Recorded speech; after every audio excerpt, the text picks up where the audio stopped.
Welcome to the weekend edition of the Fast Five by Fear and Greed. I'm Michael Thompson, and hello, Sean Aylmer. Hello, Michael. Sean, on weekdays, it's all about the Fast Five, the top 5 business stories in 5 minutes. On the weekend, we're still keeping it to 5 minutes, but we're going to pick out the biggest story of the week, our favourite story, the sleeper story, which is the one that might not be getting the attention that you think it deserves, and the most remarkable story. So let's get into it. Really, there was only one contender for the biggest story of the week. Yes, it sure was, Michael. The tragedy that's unfolding in the Ukraine. Vladimir Putin's ambition to reclaim the USSR will lead to enormous bloodshed. Potentially, this is the biggest conflict since World War II. Mr. Putin is attacking Ukraine on 3 fronts: the northern border with Belarus, across the eastern frontier with Russia, and via the south through the Crimea. It started with air and missile attacks, and then the tanks rolled in.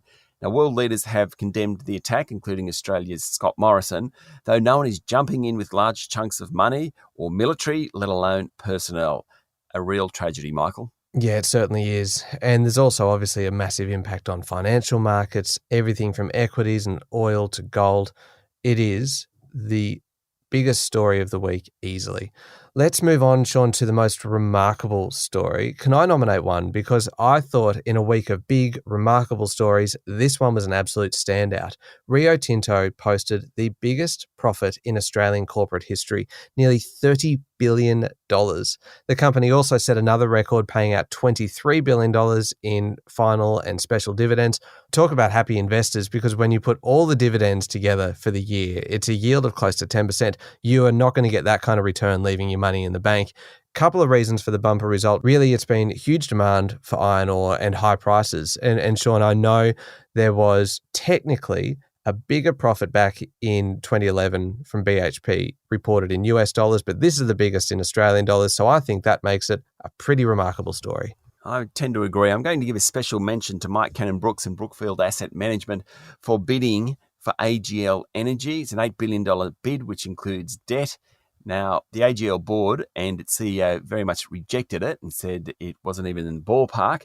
What that bid does, though, is change the landscape for the energy industry in Australia. The whole idea behind what Mr. Cannon-Brookes and Brookfield want to do is close the coal-fired power stations earlier than currently scheduled.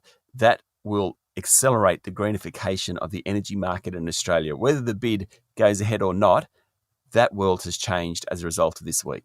Okay, sleeper story this week, Sean. So the one that's not getting the attention that you and I perhaps think it deserves. Don't know whether anyone agrees with this. What was it for you? Well, it's just how much inflation is flowing through the economy. Company after company during reporting season this week, whether they're manufacturers or food preparers, whether they're in financial services or technology or healthcare or hospitality, are reporting higher input costs for staff, for raw materials, for transport.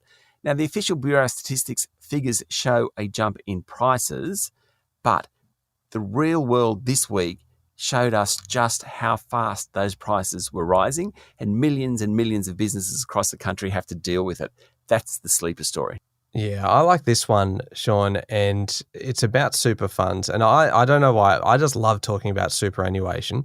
I think it's just because there's so much money involved. Last year, the super guarantee, so that's the minimum being paid into your super by your employer, went up from 9.5% to 10%, and it's just going to keep rising. As a result, super funds are now awash with cash.